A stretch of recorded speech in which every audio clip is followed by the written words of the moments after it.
Boa noite! Sejam todos muito bem-vindos, os que estão aqui presentes e os que estão nos acompanhando através do Instagram. Que alegria! Fazia tempo que eu não estava aqui às quartas-feiras, estou com muita alegria no coração, espero que vocês também. E antes que a gente comece a nossa noite, vou dar alguns recadinhos bem rápidos. No dia 23 de setembro, no sábado, vamos ter aqui entre 10 da manhã e 15 horas, no Lojão Fraterna, que terá produtos novos, direcionados para os artesãos e pequenos autônomos, de produtos diversos. Então, convidamos a todos a virem conferir tudo que a gente vai ter aqui. A gente vai ter gastronomia, prata, roupa, acessórios, e também a gente vai ter a venda de brinquedos usados em bom estado a partir de R$5, para a gente ajudar também aquelas pessoas que querem dar um presente no Dia das Crianças, dia 12 de outubro, para que todas as crianças recebam um brinquedo no Dia das Crianças. No dia 24 de setembro, teremos o retorno das entregas para os nossos irmãos em situação de rua. Tem alguém que estava aqui ontem na palestra do Ronel? Teve alguém? A Renata sempre estava. Tem alguém que está acompanhando aqui pela internet que estava aqui ontem na palestra do Ronel? Porque a palestra do Ronel tocou muito no nosso coração a respeito do trabalho lindo que é desenvolvido por ele com os irmãos em situação de rua. E a Fraterna também, há 1 ano e 2 meses, desenvolve esse trabalho de entrega de itens de higiene, roupas para os moradores em situação de rua. E agora, no dia 24 de setembro, a gente vai ter essa entrega. Então, quem quiser vir, principalmente homens, estamos precisando de homens como voluntários para nos ajudar nessa entrega. O ponto de encontro vai ser 9 horas da manhã aqui na Fraterna para fazer essa entrega. Nós contamos com vocês. Além disso, no dia 11 de novembro, vamos ter no Clube Campestre do Jaraguá, das 9 às 3 da manhã, o baile flashback da Fraterna. Gente, é um baile show. O primeiro lote de convites, a partir de...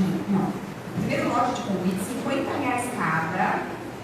E esse preço é até dia 20 de setembro, ele já está disponível aqui na secretaria.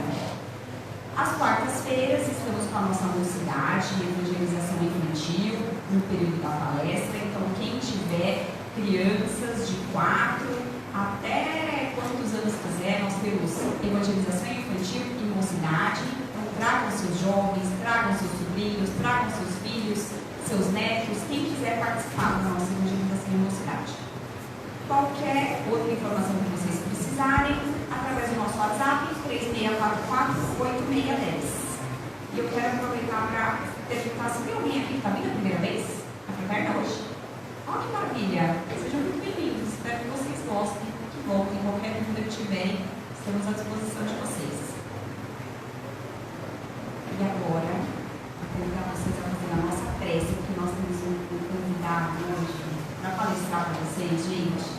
Essa semana tá caprichada.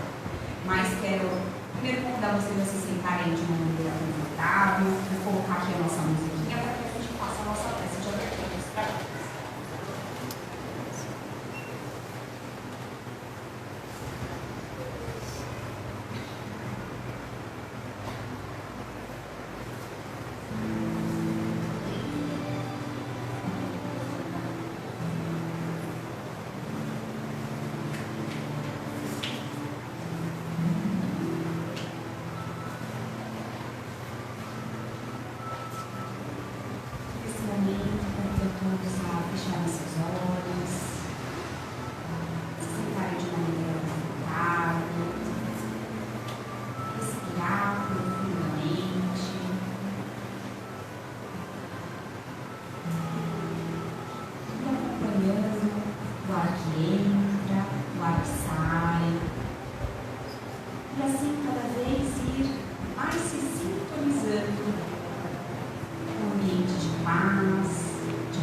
Abençoada seja essa noite e que possamos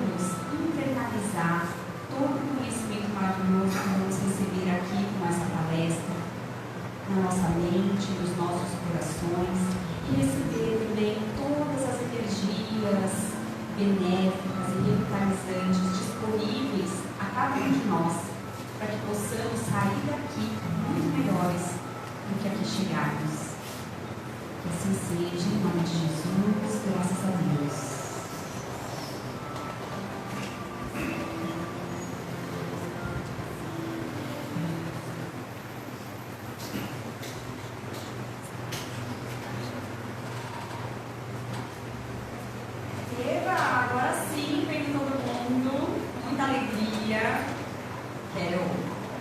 Aqui, passar a palavra para o nosso querido, meu especialmente querido Adilson Ferreira, que é um escritor dessas duas obras maravilhosas que estão aqui, Caminhando com Jesus na Galileia, Seguindo com Jesus para a Judéia, que eu particularmente já li as duas, e para quem já teve a oportunidade de ouvir a palestra dele, parece que a gente ouve a voz dele narrando a história, é maravilhoso.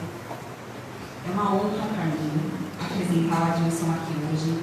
Ele que tem a generosidade de estar conosco aqui na Fraterna, sempre que pode, faz lives todas as sextas-feiras, às vezes em momentos muito esporádicos ele não faz, mas praticamente todas as sextas-feiras ele está lá no canal dele do YouTube, adilsonferreira.apf, como todos vocês a conhecerem, conteúdo que ele disponibiliza lá de maneira muito generosa.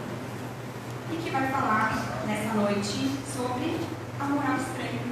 Então é isso, seja muito bem-vindo, meu querido. Boa palestra para todos vocês.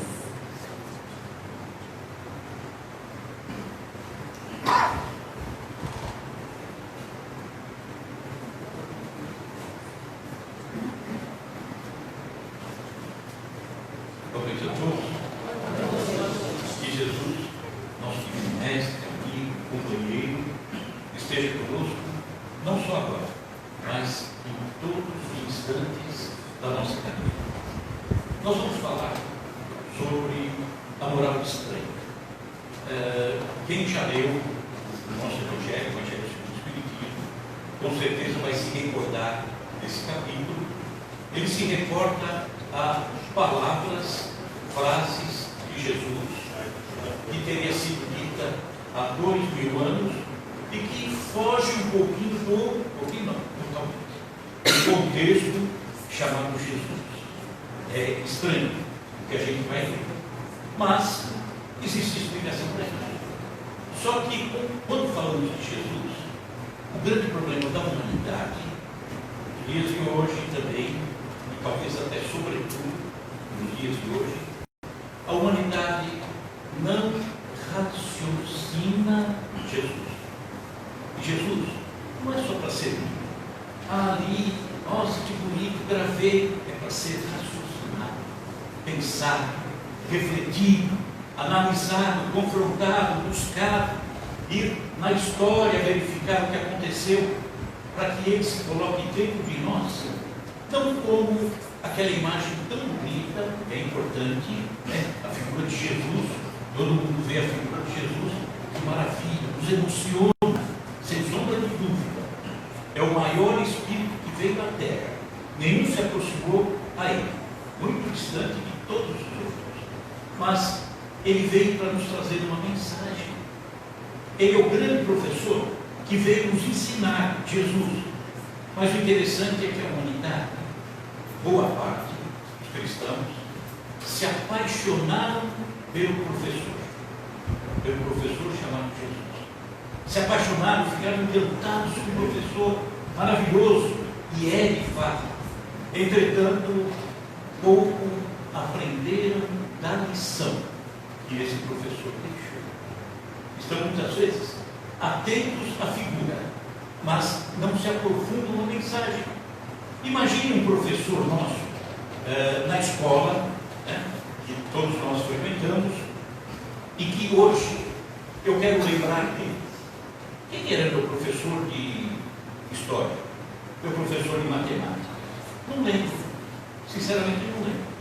Será que ele fica chateado porque eu não me lembro dele, do nome dele? Não, de forma nenhuma. Ao contrário, ele deve estar muito feliz. Por quê? Porque eu aprendi a matéria. Isso que é importante. Com relação a Jesus, a humanidade faz o contrário. Ama profundamente Jesus. Entretanto, não se aprofunda na matéria. E aí toma conta na matéria, que não aprendeu. Né? Então é isso que nós temos que buscar. Buscar a matéria, buscar o ensinamento. Jesus quer que aprendamos. Pronto. E temos que ir atrás disso. Mas nos reportamos a moral estranha. Portanto, coisas que estão escritas ali nos Evangelhos e que a gente não consegue entender como sendo da autoria de Jesus. Então vamos pensar. Eu vou chamar vocês a refletir, raciocinar o tempo todo. Tá? Por exemplo, a Bíblia foi escrita por orientais, lá no Oriente. Né? O Ocidente ele é mais objetivo e o Oriente ele é mais folclórico. Né? Ele tem as palavras, tem as metáforas, as alegorias todas, e no passado até muito mais. Como ele foi escrito por orientais, é óbvio que as coisas estão muito na alegoria, né? Não são objetivos como nós aqui do lado ocidental. Ainda, a língua, por exemplo, a língua que Jesus falava, que era o aramaico, e o hebraico também, que se aproxima muito do aramaico, é uma língua extremamente pobre, uma linguagem extremamente pobre. Então, as palavras para definirem determinadas coisas, determinadas situações são poucas e se confundem entre si quando são levadas para fora daquele ambiente. Então, nós temos que ficar preocupados não com a letra que mata, porque está escrito assim, né? Não, nós temos que buscar o espírito, o sentido daquilo que Jesus nos deixou, analisando, refletindo, raciocinando Jesus o tempo todo. Então, quando falamos de moral estranha, nós vamos ver que tem coisas que Jesus jamais teria dito, mas que estão sendo mencionadas nos Evangelhos. Tá? Então, por exemplo, agora estou me reportando a Bíblia como um todo. A Terra foi criada em quantos dias? Alguém lembra? Quantos? 6 dias. A ciência prova que a Terra tem aproximadamente 5 bilhões de anos. Então a Terra foi criada em 6 dias. É aquilo que conseguimos tirar da linguagem dele. São 6 épocas. Mas foi mencionado o dia. E ainda, diz na Bíblia que Deus teria construído a Terra em 6 dias e no 7º dia Deus descansou. Acho que ele estava muito cansado. Né? Construiu a Terra e precisou descansar depois. Vamos avaliar, por exemplo, a questão do dilúvio. Lembram-se do dilúvio? Dilúvio de Noé. No dilúvio, choveu ininterruptamente por 40 dias e 40 noites. E Noé estava na sua arca. 40 dias e 40 noites e a chuva não parava. Chegou a encobrir todos os montes da terra. E depois demorou meses para baixar. Recordam-se disso? Todo mundo recorda? Tá. Só uma pergunta. Baixou. A água foi para onde? Para onde foi? Tinha ralo? Não tinha ralo. Então nós temos que entender, né? Avaliando, raciocinando, interpretando como que estaria sendo dito que a terra toda cobriu de água, se não havia uma cobertura que eu digo de uma imprensa, de uma televisão, para mostrar que a terra toda virou uma água só. Então, o local que ficou inundado era o local onde morava Noé. Só isso. O mundo de Noé ficou debaixo d'água. Como fica, por exemplo, ficou agora no Rio Grande do Sul, né? Ficou embaixo d'água. Mas o mundo inteiro ficou embaixo d'água. Não. Então, quando não raciocinamos, a gente olha as coisas com casca e tudo. Coisas que precisam ser analisadas. Os costumes da época, naquela região de Jesus. Os hábitos, lá na região de Jesus. As tradições naquela região. Nós vamos comentar aqui alguma coisa que vocês vão entender por quê. Então, coisas que não conseguem ser levadas junto, né, os costumes, da época, a tradição, não consegue ser levada numa tradução para outro idioma. Não consegue levar, né? Então, nós temos que raciocinar sempre, sempre. E não estamos habituados a raciocinar Jesus. Não raciocinamos Jesus. Israel faz parte do Oriente. Ele se utilizou muito há 2000 anos de metáforas, alegorias. Jesus era oriental e utilizava isso. Jesus usou muito de parábolas, aquelas historinhas simples, uma historinha tão infantil que traz dentro de si, depois que nós entendemos Jesus, compreendemos Jesus, estudamos Jesus, raciocinamos Jesus, nós percebemos que historinhas tão simples, tão infantis, trazem uma informação preciosa, que dá para fazer uma palestra de 1 hora aqui, brincando em cada parábola que Jesus deixou. Costumo sempre, quando falo isso, comentar a respeito da menor parábola que Jesus deixou. Nunca esqueço dessa parábola. É a parábola do fermento. Vamos ver se a gente tira algum entendimento? Vamos fazer o teste? O reino dos céus é como o fermento que uma mulher misturou em 3 porções de farinha até ficar tudo levedado. O que entendemos? O reino dos céus é o fermento que uma mulher misturou em 3 porções de farinha até ficar tudo levedado. Dá para tirar alguma coisa? Dá para falar 1 hora. Isso é. Reino dos céus. Reino dos céus é aquilo que está dentro de nós. Já imaginamos, logo de cara, dentro do céu, distante, né? Cerca, elétrica, aquela coisa toda, portaria, São Pedro na porta, identificando. Não. O reino dos céus está no interior de cada um de nós. O reino dos céus é a serenidade. O reino dos céus é a paz, é o equilíbrio, é a consciência tranquila. Estou no reino dos céus, né? E aí ele diz: o reino dos céus é como fermento. O que é fermento? Fermento é algo que é colocado para crescer. O conhecimento, o aprendizado, a busca, nos faz crescer. Nos faz crescer. E como nos faz crescer, né?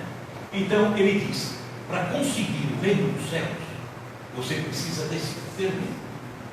Aprendizado, busca, raciocínio, entendimento e prática.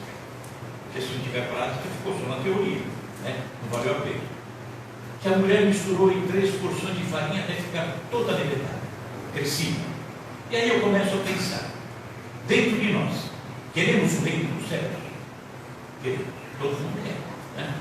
Coloque dentro de si o fermento da busca, da compreensão, do entendimento, né? Do raciocínio, do trabalho dedicado ao bem.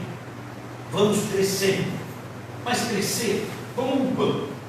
É só crescer e está pronto. O pão cresce com tranquilidade. Será? Alguém aqui já comeu pão sovado? O que é pão sovado?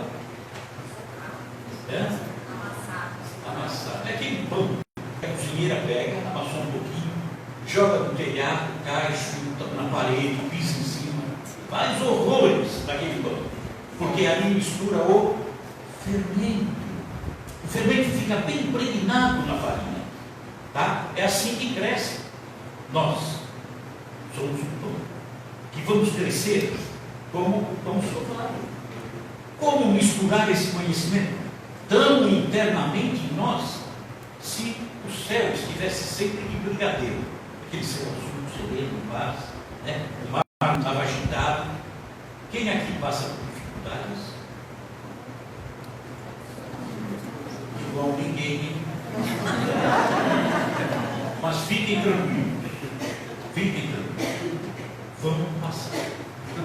Tá? Vamos passar. Isso é a sova que a vida nos dá. E aí nós entramos no forno, esse calor, essas complicações, essas dificuldades, essas dores, é o forno. E de repente, nós somos aquele pão que está assado, bonito. Quem já fez pão em casa aqui? Eu vou perguntar só para você, né? Você fez o pão? Cortou em fatias? Comeu tudo sozinho? Não. O que você fez? Caridade. Quando nós somos um pão que cresceu, buscou o entendimento, evoluiu, está servindo, é aquele pão que, cortado, ele pratica a caridade. Ele distribui de favor do outro. Então, voltando a Jesus. Jesus, que era um oriental, se utilizava muito de parábolas, de alegoria, o tempo todo. Só que nós vamos encontrar palavras que contrastam com Jesus. Aí nós falamos da moral estranha, né? Nós temos que pensar nisso. Nós vamos ver depois alguns textos. Nós vamos pensar nisso sem perder a qualidade do ensinamento de Jesus. Nós vamos só tentar colocar no eixo, tá? Não vamos perder a qualidade não, porque ele é fantástico. Ele deixou uma mensagem perfeita para todos nós. Jesus é sempre para o bem, sempre para o amor, sempre para a fraternidade. Então ele nunca poderia, em qualquer frase que ele dissesse, contradizer aquilo que ele era. Ele falava de amor. Como falar em desamor? Como falar em ódio? Não faz o menor sentido, né? Alguma coisa está errada. Mesmo Jesus. Jesus a gente sabe quem é. Então Jesus vem e não vem anular exatamente as coisas da terra. Ele vem falar da vida futura. Mas as coisas da terra são importantes. Nós estamos atualmente vivendo na terra um plano físico, material, que pega a nós certas coisas, né? Só não podemos transformar as coisas da terra, meu veículo, meu dinheiro, minha posição social, colocar isso como se fosse Deus. Aí não. Muitos colocam isso como se fosse Deus e deixam Deus como uma coisa. Então nós temos que colocar as coisas na posição certa, né? Então Jesus nunca disse que não deveríamos buscar as coisas da terra, mas que buscássemos com equilíbrio. Então, Jesus, por exemplo, jamais renunciaria à sua família. Não tem porquê. Maria, seus irmãos, não renunciaria jamais. Família é a coisa mais importante que tem. Então, tudo foi escrito após a morte de Jesus. Vamos lembrar dos evangelhos, os 4 evangelhos que estão dentro do Novo Testamento: Mateus, Marcos, Lucas e João. Então, todos foram escritos em aramaico, que era a língua que Jesus falava, né? Muito próxima do hebraico, a exceção de Lucas, o evangelista Lucas.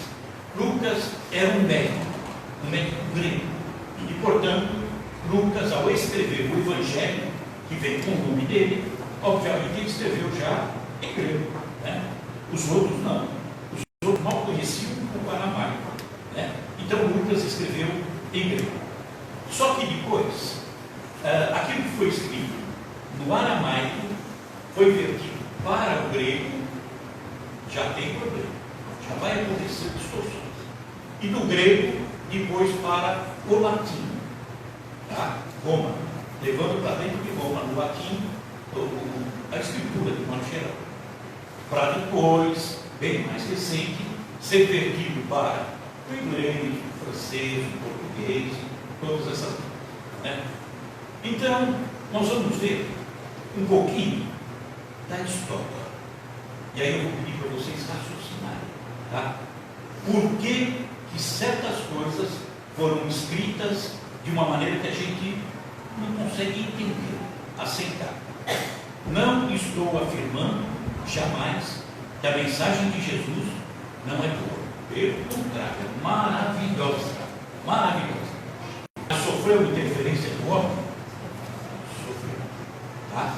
Mas não se preocupe, porque Jesus, no último dia, quando ele abriu e vai ser morto na sexta-feira, ele disse que pediria ao Pai, e o Pai mandaria um Consolador, que viria para corrigir aquilo que o homem distorceria ao longo do tempo, e que viria também para ensinar coisas que ele não teve tempo para ensinar, porque ele sabia tudo. Nós é que não tínhamos condição de absorver. Tá? Então vamos entender o porquê de compreender essas distorções que foram colocadas. A igreja foi de má vontade? Não. Falta de conhecimento? Sim. Falta de conhecimento. E aí nós vamos ver, grave, por favor, a sequência de dados.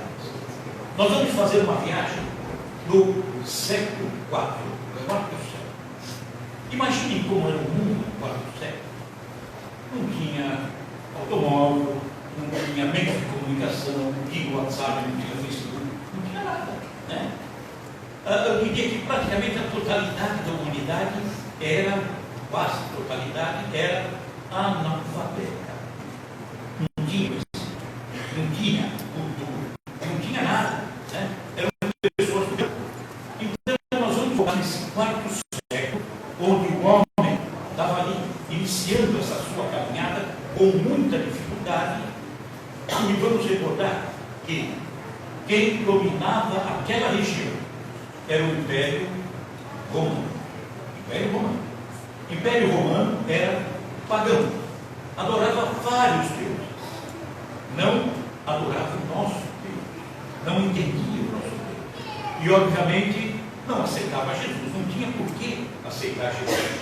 Então o Império Romano, com seus vários deuses, quando chega no quarto século, a doutrina do Cristo ganha um corpo melhor, o cristianismo, né? Mas era um cristianismo puro, um cristianismo raiz, ainda, com os discípulos, levando à frente os seguidores dos discípulos. Não havia mistura dentro do cristianismo. Mas chega o quarto século, Roma, pagã, começa a entrar em declínio. O Império Romano começa a fazer água. E começa a ver que o cristianismo ganhava corpo, muito corpo. Então, quando o teu inimigo começa a querer ficar maior que você, é bom que você se una ao teu inimigo, porque senão ele te mata, né? Te expulsa. Roma fez exatamente isso. Traz para dentro de si a doutrina do Cristo. Isso no quarto século. Só que, para entendermos como aconteceu de fato, distorções não é maldade. Distorções naturais de pessoas que não conheciam Jesus, que não compreendiam, que poderiam ter a maior boa vontade, mas não tinham conhecimento, não tinham sensibilidade, não tinham compreensão, e é por isso que acontecem ou aconteceram coisas que a gente tem que raciocinar. Não ficar na letra que mata, mas buscar o Espírito de Jesus, porque ele traz vida, né? Sentido. Então vamos analisar o que aconteceu no século IV. Tá? Nesse contexto todo, a humanidade praticamente sem conhecimento, sem locomoção, sem meio de comunicação, sem nada. Roma, que dominava no ano 303, logo no começo, 303, imperador Diocleciano, que era o imperador de Roma, ele dá início à grande perseguição aos judeus. Ano 303. Ele destrói todos os livros que encontrou do cristianismo, livros eu não dizer, são os manuscritos, né, do cristianismo. Destruiu todos os locais de reunião onde ele encontrou, onde os cristãos se reuniam. Matou milhares de cristãos. Ano 303. Tá? Ano 313. 10 anos numa sociedade, numa humanidade que praticamente não evoluía, não crescia, não se comunicava. No ano 313, o cristianismo é levado para dentro de Roma por Constantino. para viver o cristianismo ao lado do paganismo. 10 anos só 10 anos. E passava por viver cristianismo com paganismo. Mas fazia 10 anos que eles haviam destruído tudo com relação ao cristianismo, todos os manuscritos, todas as reuniões, todos os cristãos fiéis mortos. E em 10 anos trouxeram o cristianismo para dentro de Roma. Dá para entender que pureza levaram para dentro? Com que objetivo? Realmente amor a Jesus, por exemplo, ou uma situação política para tentar melhorar o visual deles? Não tem dúvida, né? Não trouxeram por amor a Jesus, trouxeram por conveniência. Ano 313, ainda 4 séculos, ano 325, 12 anos após ele levado para dentro de Roma a doutrina do Cristo, do cristianismo, será que eles tinham aprendido a doutrina do Cristo? Tinham compreendido? Eles não tinham mestres, não tinham livros, não tinham forma de dialogar, de raciocinar, não poderiam ter aprendido nada, ou quase nada. No ano 325, o Império Romano, numa cidade chamada Nicéia, faz uma reunião 12 anos após a entrada, só 12 anos, faz uma reunião, um concílio, para decidirem quem era Jesus. Qual foi a decisão? Boa vontade, sem sombra, não estou criticando. Eles chegaram à conclusão que Jesus era Deus. Jesus é Deus. Não é Deus. Deus é o único, né? Jesus mesmo deixou isso nos evangelhos, dizendo claramente, né? Olha, meu bom homem, por que ele chama esse bom? Bom apenas o Pai. Ele não era Deus. Mas a igreja, do ano 313, quando leva para dentro de si, até o ano 325, 12 anos, resolveu que Jesus era Deus. Ficou distorceu, né? E outras coisas foram sendo distorcidas pela convivência entre o cristianismo e o paganismo na mesma casa. Imagine eu, por exemplo, pagão, minha esposa cristã. Eu não vou aceitar o que ela fala, ela não vai aceitar o que eu falo, ou se chegarmos a um termo, né, os dois, a gente já distorceu os dois. E aí, em razão disso, volta nos evangelhos, volta no ensinamento de Cristo, por exemplo, a figura do inferno. E Jesus não pregou nunca o inferno. Ele vem e diz, através de parábolas, um pastor tinha 100 ovelhas, uma se perde, ele vai buscar aquela perdida em casa. O filho pródigo, o filho mais novo vai para o mundo, ele fica aguardando, e quando o filho vem e retorna, ele faz uma festa. E ele disse várias vezes: o pai não perderá uma única de suas ovelhas. Ir para o inferno é perder a ovelha. E quando perguntamos nos vários segmentos religiosos sobre os atributos, as qualidades que podemos imaginar de Deus, todos os segmentos dirão: Jesus, Deus, é infinitamente justo, bom, é o Pai, Ele é presciente, Ele sabe das coisas antes. Não é isso que fala? Não é dessa forma? Bom, se, por exemplo, Ele é justo, é bom, é o Pai, é presciente, Ele sabe antes o que vai acontecer, por que Ele me criaria sabendo que eu iria para o inferno? A lógica não fecha, né? Não faz sentido. Criou por quê? Aí já se torna maldade, né? Então tem que ter explicações disso. E a doutrina espírita, Consolador Prometido, explica de uma forma racional tudo isso, tá? Então, voltando para o Império Romano, ano 325, resolveram dizer que Jesus era Deus. Ano 383, Ou seja, 70 anos após a entrada do cristianismo em Roma, numa época em que as coisas não eram divulgadas de uma forma tão rápida, né? Não tinha seus livros, não tinha meio de comunicação, as pessoas eram analfabetas. No ano 383, decidiram transformar o cristianismo na doutrina ou na religião oficial de Roma. Com que conhecimento? Tinham boa vontade. Mas o que eles conheciam de Jesus? O que eles entendiam?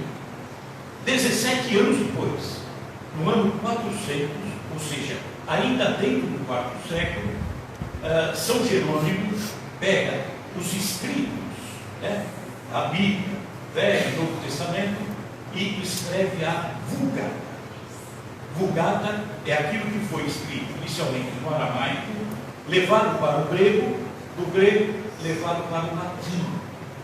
Olha quanta coisa se perdeu, quanta coisa se complicou, quando faltavam palavras que definiam coisas com uma clareza, que não levavam em conta o costume da época de Jesus, os hábitos, a tradição. Então já dá para entender que muita coisa, infelizmente, acabou sendo alterada, né? Então aí eu pergunto, qual a segurança ao ler tudo isso, que é maravilhoso, ao ler tudo isso e dizer, foi exatamente isso que aconteceu? Não tenho segurança.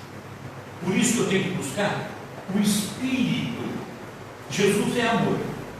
Ele poderia falar alguma coisa que não fosse amor? Não. Então eu tenho que ajustar, né? Buscar o Espírito e dizer, olha, essa letra aqui tem que colocar óbvio na boca de Jesus. Jesus não está falando em nós. Não faz sentido algum. Então tem alguma coisa para ser explicada, sem sombra de dúvida. Tá? Até aí, entendemos? Faz sentido isso que a gente colocou? Torna a falar. A mensagem de Jesus, que veio até nós ao longo de todos esses séculos, é maravilhosa, continua sendo maravilhosa, porque ela fala de amor, fala de caridade, fala de perdão, fala de fraternidade, sem sombra de dúvida. Nós é que temos que fazer a sintonia fina, levando em conta o Espírito de Jesus, tá? Para melhorar o nosso entendimento. Então, vamos a algumas palavras que Jesus teria dito, tá? Antes disso, ainda, quando eu falei que a simples tradução, no caso do aramaico, do hebraico, para o grego, já se perderia coisas. Eu vou dar um exemplo que fica bem claro, tá? Esse é um dos grandes exemplos. Jesus, quando narra a parábola do bom samaritano, acredito que todo mundo conheça, né? Um homem descia de Jerusalém a Jericó. Tem uma diferença de 1.100 metros, aproximadamente. Quando esse homem descia de Jerusalém a Jericó, ele foi assaltado. Bateram nele, deixaram quase morto. É a parábola de Jesus. E aí passa o sacerdote, dirige a ele uma palavra, mas não socorre, segue adiante, porque tinha compromisso no tempo todo. Passa o levita, que seria uma espécie de coroinha do templo, dirige uma palavra também àquele homem caído, vai embora. Aí passa o samaritano. Samaritano era um judeu desprezado. Era um judeu que perdeu a essência dos judeus, porque ele foi levado para fora de Israel e foi parcialmente contaminado por culturas de fora, tá? Então era desprezado pelos judeus. Mas aí a narrativa de Jesus é essa: passa o samaritano e socorre aquele homem caído. Jesus caprichado, né? Sacerdote não fez nada, levita não fez nada, e exatamente aquele que o judeu não aceitava foi quem fez. Olha onde Jesus chegou. E aí, por que ele falou que o homem descia de Jerusalém a Jericó? Está aí o costume, está aí o ato, está aí a cultura que o grego não soube colocar dentro do judaísmo. Quando o homem, o judeu, busca a Deus, ele sempre só. Sempre só. Jesus ia fazer um sermão, buscando Deus. Ele subia os montes. Moisés foi buscar os 10 mandamentos. Ele subiu o quê? O Monte Horebe. Era sempre assim. Jesus ia no alto do Monte das Oliveiras. Então era cultura. A própria Torá, que é o livro dos judeus, que é a presença de Deus no meio dos judeus, a Torá, eles colocam um púlpito semelhante a esse, só que com uma diferença. Ele tem alguns 2, 3 degraus para você subir e chegar no alto do púlpito onde está a Torá. Ou seja, eu estou indo para Deus, eu tenho que subir. Eu tenho que subir. Porque o subir me leva na direção de Deus. Se nessa parábola do bom samaritano ele dissesse: um homem subia de Jericó a Jerusalém, dentro da cultura, o homem estava buscando quem? Deus. Ele está subindo. Por que foi assaltado? Não faz sentido. Então ele descia de Jerusalém a Jericó. Ele se afastava de Deus. Ele caía. E é por isso que ele padeceu esse sofrimento. Então, algumas palavras de Jesus realmente nos levam a alguns entendimentos equivocados, né? Problema de tradução aqui do processo. Ficamos muitas vezes na letra que mata e não vamos buscar o sentido que só conseguiríamos entendendo quem é Jesus. Se não entendemos quem é Jesus, fica difícil de dizermos: olha, qual é o espírito disso? O espírito disso é o espírito de Jesus. Não pode ser diferente. Por exemplo, nós vamos encontrar, vamos ver um pouquinho adiante, odiar. Jesus falou, odiar. Mas significaria amar menos, não odiar. Pobreza e amar. Amar menos. Seria incoerente Jesus falar: odeie teu pai e tua mãe. Ele que disse: deixe-vos um mandamento novo, amar a Deus sobre todas as coisas e o próximo como a ti mesmo, mas odeie a tua mãe. Não faz sentido. Nenhum sentido. Está errado. Quando ele fala: vim trazer a discórdia, um pouco mais adiante nós vamos falar rapidamente. Vim trazer a espada, vim trazer fogo à terra. O que ele quis dizer? Ele veio realmente para complicar a vida do homem? Não.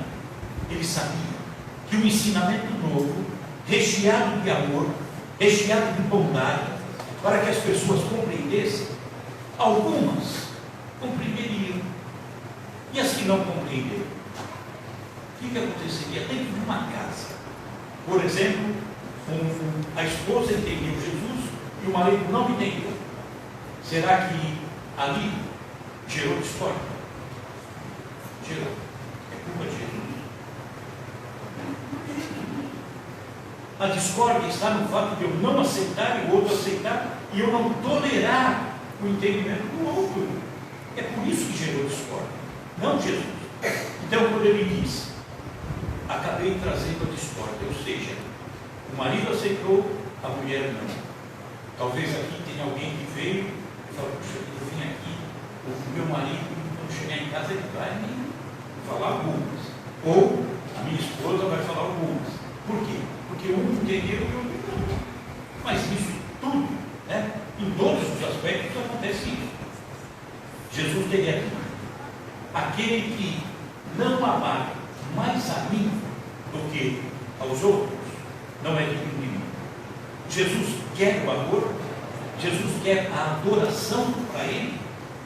Não. Nós amamos, naturalmente, amamos como amamos Jesus, porque é o irmão mais lindo de Deus, mais completo, que veio aqui para nos deixar tantos ensinamentos. É um amor, mas Ele não pede para ser mais amado do que eu consigo amar a outro. Ele pede sim que a gente busque entender a sua doutrina, o seu ensino. É aquele professor que eu disse, né? O professor não vai ficar chateado porque você não lembrou o nome dele. Ele vai ficar feliz porque você aprendeu matéria que ele ensinou. Jesus não é diferente. Ele quer que a gente aprenda a matéria. Amamos Jesus? Amamos. Mas temos que buscar a matéria.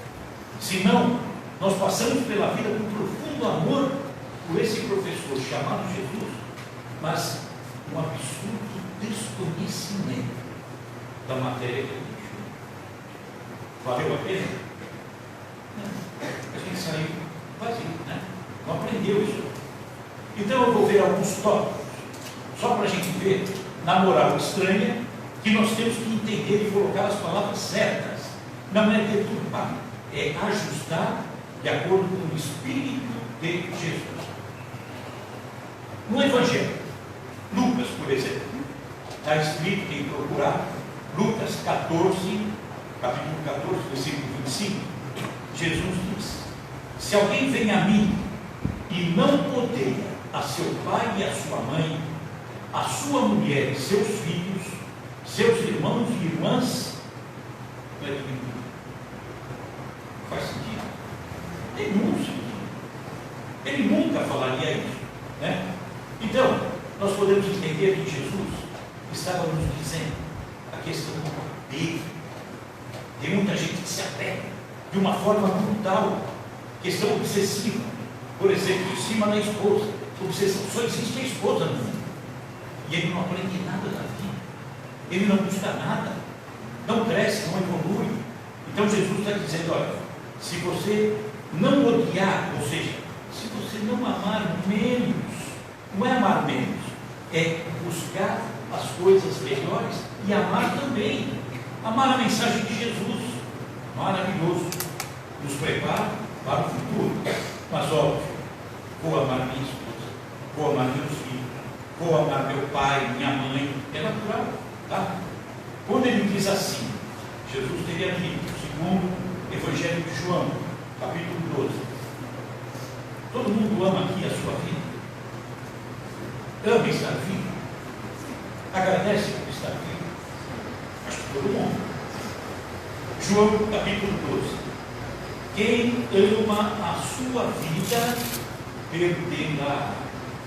E quem neste mundo odeia a sua vida, guardará para a vida eterna. Então vocês estão todos equivocados, né? Ama a vida é para odiar a vida. Jesus falou. Será que falou? Óbvio que não. Ele está dizendo, aquele que se apega mais a esta vida, vida aqui na terra, as coisas materiais, que transformam as coisas em deuses, e é isso que você ama, você se perdeu também. Por quê? Porque a verdadeira vida você está deixando de lado.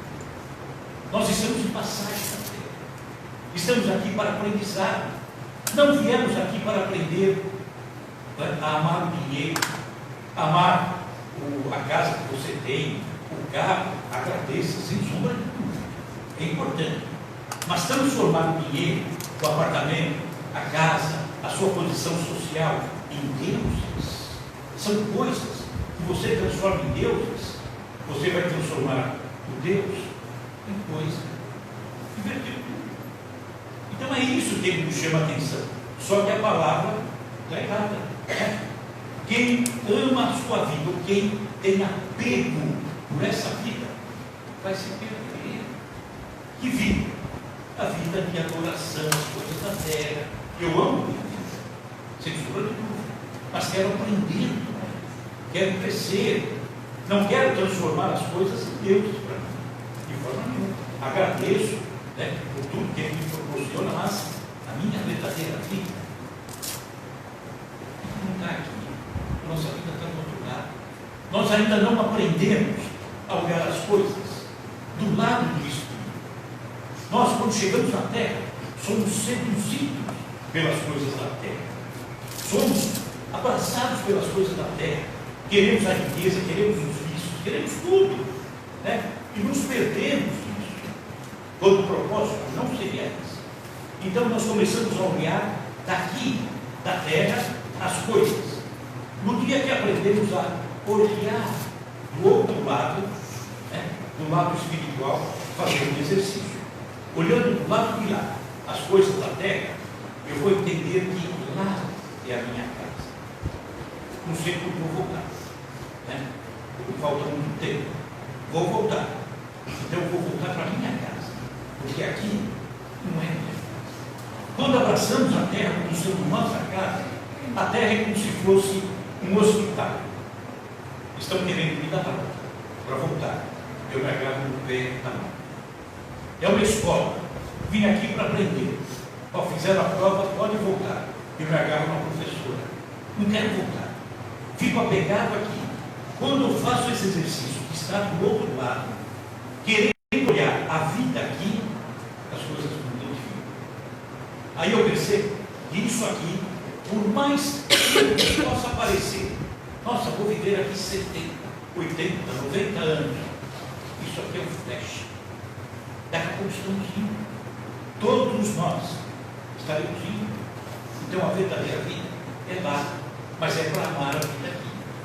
Sem sombra de dúvida. Para fazer o melhor aqui.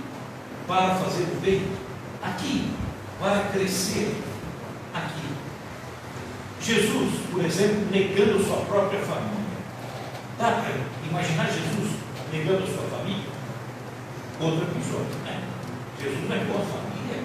Maria, imagina, ele foi negar Maria, né? Os seus irmãos. E diz assim, isso está em Mateus capítulo 12, quem quiser procurar. Ele, porém, Jesus respondeu: quem é minha mãe? Quem são meus irmãos? E estendendo sua mão aos discípulos e às pessoas que estavam ali, ele diz: vocês, porque qualquer que fizer a vontade de meu Pai que está nos céus, este é meu irmão e minha irmã e minha mãe.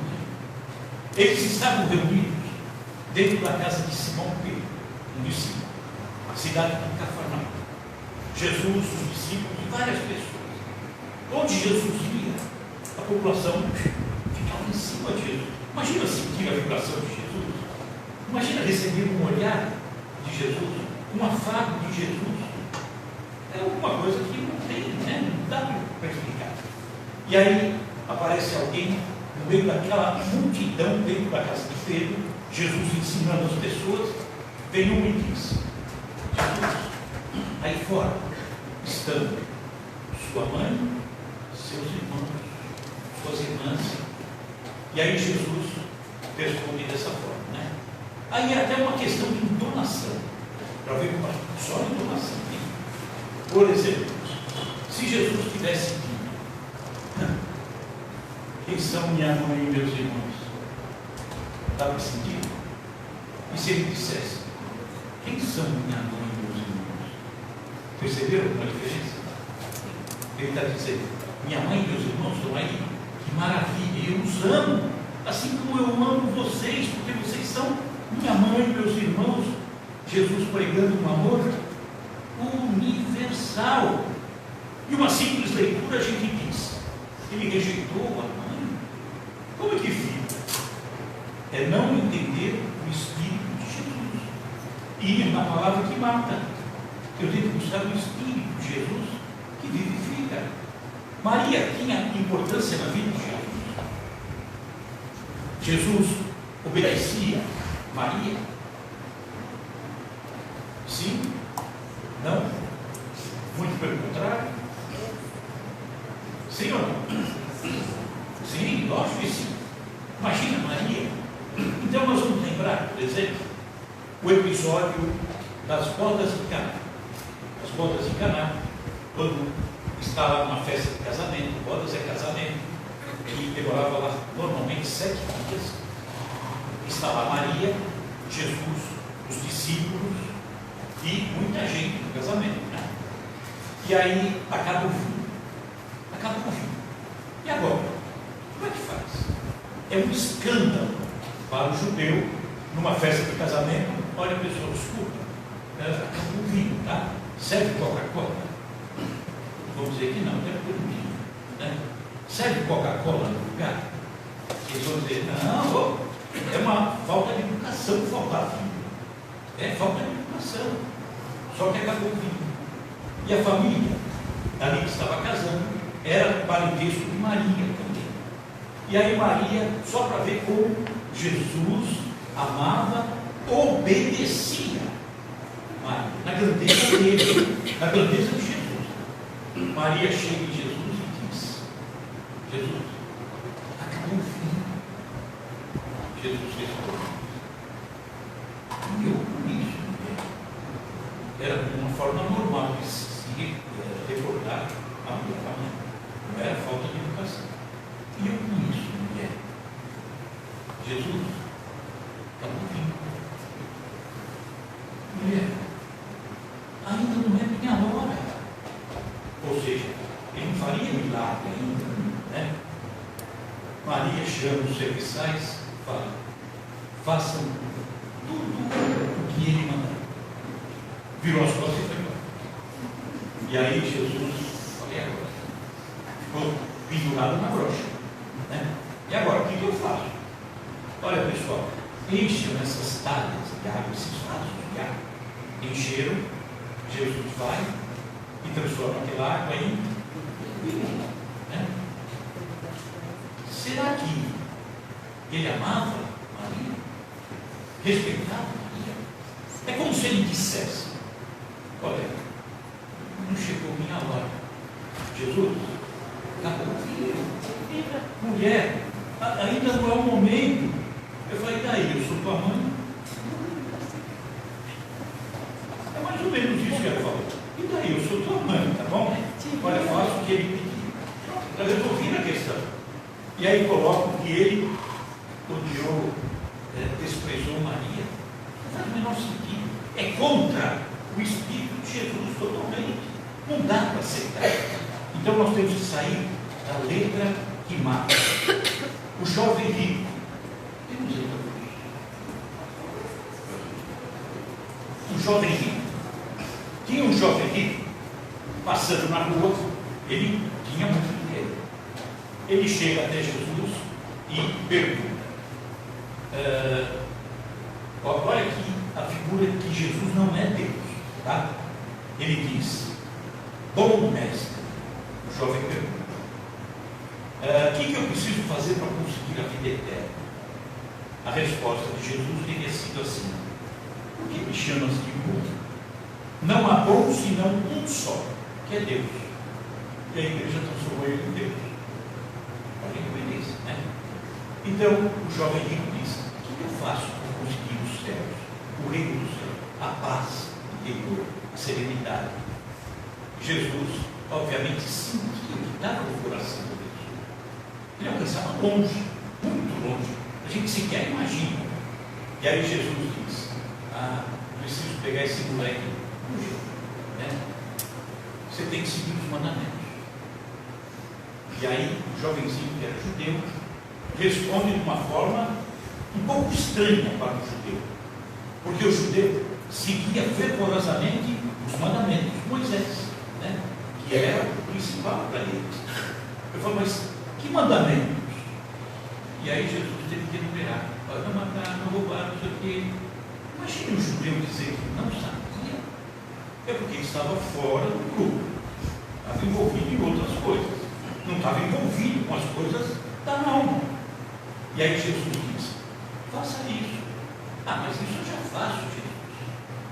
Ele era rico. E aí Jesus diz: é? Então faça o seguinte: pega tudo que você tem, venda e dá aos pobres. Depois me segue. Será que ele queria, o jovem, se eles fizessem de tudo, que pegasse tudo que ele tinha, desse aos pobres e fosse seguir Jesus? É racional? É lógico esse tipo de coisa? Vamos imaginar que aquele jovem tem aquele recurso, fruto do seu próprio trabalho, e que precisa dele, da sua família.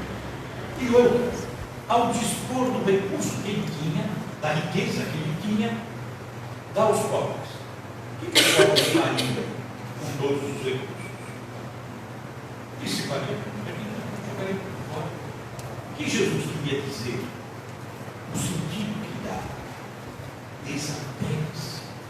Esse vender tudo não faça isso ser seu Deus. Tem coisas melhores para você se apegar. Se apegue ao amor, se apegue à caridade, se apegue à fraternidade. Ou seja, venda, desfaça isso que você tem. Não se apegue, não fique tão preso a isso tudo. Algumas coisas, por exemplo, já viram um camelo passar no fundo do buraco de agulha? Jesus falou: é mais fácil um camelo passar por um buraco de agulha do que um rico entrar no reino do céu. Ninguém viu um camelo passar no buraco de agulha? Não.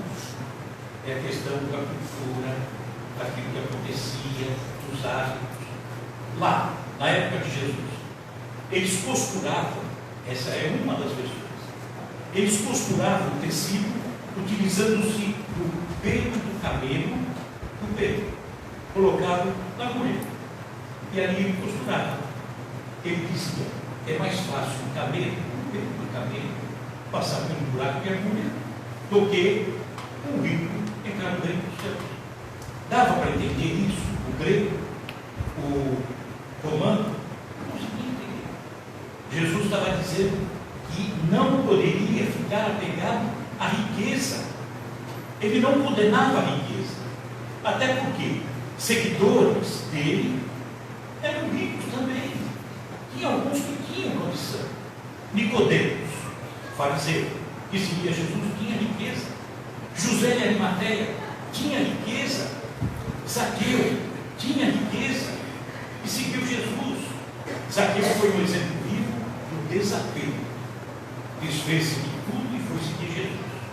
Os outros, não sei, mas o que Jesus pregava era o desapego. Uma coisa, só para encerrar, a gente teria que dar outras coisas. Pedro cortou a orelha quando Jesus foi preso.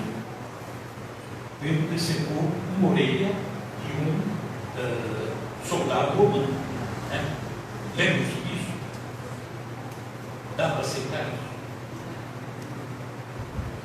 Discípulo de Jesus andando armado. Jesus que pregava a paz, o amor.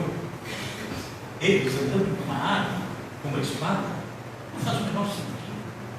E ainda, nessa noite em que Pedro teria decepado a orelha, um pouquinho antes, ainda durante a ceia, Jesus teria dito: olha, peguem o manto de vocês, peguem o que vocês têm, saiam e comprem espadas. Eu não consigo aceitar. Me desculpa, eu não consigo aceitar. Né? Aí alguém ainda teria dito: ah, nós já temos duas. E Jesus responde: tá bem, tá bom. Não faz sentido. Não faz sentido. Tanto que tem que haver uma explicação diferente, porque isso foge do Espírito de Jesus. Foge. Então, o que nós colocamos, por exemplo, como um entendimento que nós temos, que buscamos, fruto de ficar raciocinando muito Jesus, as passagens, a história, tudo isso, e que colocamos inclusive no livro. Está lá. Quando Jesus é preso, e que na história, né, nos evangelhos normais, aparece que Pedro desembainha a espada e corta a orelha do coitado chamado Malco. Percebeu? Ali nós colocamos que Pedro se exalta naquele momento em defesa de Jesus e grita para aqueles que vinham aprisionar. É uma reação natural, uma reação humana, gritando: não sei o que, não. Jesus se vira a Pedro. É bem possível, Pedro, não transforme tua língua numa espada que possa ferir o ouvido maligno. Né? E ficou consignado como decepando. Pode ser outras alternativas. Eu só não consigo entender uma agressão física de alguém armado que viveu o tempo todo ao lado de Jesus. Então, tem muita coisa estranha. É maravilhoso ler o Evangelho, os Evangelhos. É maravilhoso ler o Novo Testamento. É maravilhoso absorver todo aquele ensinamento de Jesus, falando de amor, de caridade, de perdão, de humildade, tudo isso maravilhoso. Mas quando surgir alguma coisa que você, raciocinando, lembrando do Espírito de Jesus, aquela frase está atravessada, procure entender dentro do Espírito de Deus. Tá? É só isso. Não é negar de forma nenhuma. É colocar o lixo nas coisas. Combinado? Será que eu fui claro? Ficou claro? Porque o coração fica batendo aqui, às vezes com a preocupação de que alguém me achou diferente, ele nega Jesus, nega a Bíblia, de forma nenhuma. Paulo, isso tudo é maravilhoso. Eu só tenho que estudar Jesus. Se eu não estudar Jesus, se eu não compreender Jesus, se eu não colocar o que Jesus é aqui dentro, eu caio em armadilhas, né? Coisas equivocadas. Eu lembrei, eu odiava a mãe dele. Imagina, odiava a mãe, né? Não faz o menor sentido. Então o objetivo é esse: moral estranha. É porque alguma coisa ficou mal explicada ao longo do tempo. Maldade, que escreveu, não tem dessa forma, nem ignorância total. Combinado?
Vamos então fechando os nossos olhos e trazendo à nossa frente Jesus, o grande mestre. Jesus que veio não para ficar dentro de uma igreja trancada no seio do Espírito, de um templo. O homem lá no quarto século não tem compreendido bem. Trancou Jesus dentro da igreja. E pior, crucificou dentro da igreja. E ele não sai da igreja.